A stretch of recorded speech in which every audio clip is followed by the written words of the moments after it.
এরপরের প্রশ্ন হচ্ছে, দোয়ার মাধ্যমে হায়াত বাড়ানো যায় কিনা, হায়াত বাড়াতে চাইলে কোন কোন আমল করব, কি কি আমল আছে যদি বিস্তারিত জানাতেন। আল্লাহু আকবার। হায়াত, হায়াত মানে কি?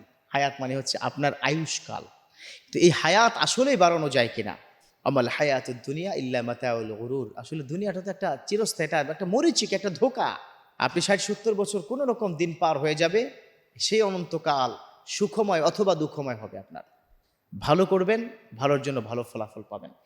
এই হায়াত আবার বাড়ানো যায় কিনা, কি মাধ্যমে বাড়ানো যায়? দেখুন, আল্লাহ পাক ইয়াউমা খালাকাস সামাওয়াতি ওয়াল আরদ, আল্লাহ নিজে বলেছেন, আমি যেদিন আসমান জমিন সৃষ্টি করেছি তারও 50,000 বছর পূর্বে আমি মানুষের হায়াত, মৌত, রিজিক, দৌলত এটা ফিক্স আপ করে দিয়েছি। রাব্বুল আলামিন প্রত্যেকটা মানুষের হায়াত ফিক্সড করে দিয়েছেন। পৃথিবীতে আসার পর চাইলে রব্বুল আলামিন নিজের ক্ষমতা বলে আপনার হায়াতটা বাড়াতে পারেন অথবা আপনার হায়াতটা কমাতে পারেন।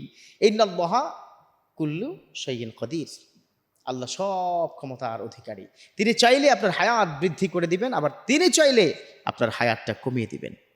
কথা কি বুঝতে পেরেছেন? তার মানে হচ্ছে হায়াত কমানো বাড়ানো যায়, তবে কিসের মাধ্যমে, কি আমলের কারণে? আমরা একটু সেই আমলগুলো শুনবো ইনশাআল্লাহ তাআলা। দেখুন, আমরা যদি আরেকটা উদাহরণ দিই, সেটা হচ্ছে তাকদীর আসলে পরিবর্তন হয় কিনা। তাকদীর পরিবর্তন হয় কিনা এ বিষয়ে কিন্তু একটি হাদিস আছে, আর তাকদীরু লা ইয়ারুদ্দু ইল্লা বিদ্দুআ। তাকদীর অর্থাৎ ভাগ্যের লিখন না যায় খণ্ডন ইল্লা বিদ্দুআ। হ্যাঁ, দোয়া যদি করা হয় তাহলে ভাগ্য পরিবর্তন আল্লাহ করে দেয়। সুবহানাল্লাহ। এখানেই শেষ নয়, আপনি বালা মুসিবত, ধরে নেন 2 ঘন্টা পরে আপনার একটা অ্যাক্সিডেন্ট হবে, আল্লাহ লিখে রেখেছেন। আপনার কারণেই এই অ্যাক্সিডেন্টটা হচ্ছে, কিন্তু আপনার কারণে, আপনার ভুলে।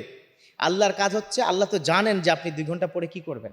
আল্লাহর কাছে সব হচ্ছে প্রেজেন্ট, অতীত ভবিষ্যৎ যা আছে কিছুই আল্লাহর কাছে অতীতও নাই ভবিষ্যৎও নাই, সব প্রেজেন্ট। আল্লাহ সব এখনই দেখেন যে এই যে এখন এটা করছে। সো আপনার এই বালা মুসিবতটাও কিন্তু আল্লাহ দূর করে দিবে, সেটারও একটা মাধ্যম আছে। বিশ্বনবী বলেন, আস-সাদকাতু তারুদ্দুল বালা, তোমরা বেশি করে দান সদাকা করবা, কারণ দান সদাকায় তোমার বালা মুসিবত দূর করে দেয়। সুবহানাল্লাহ।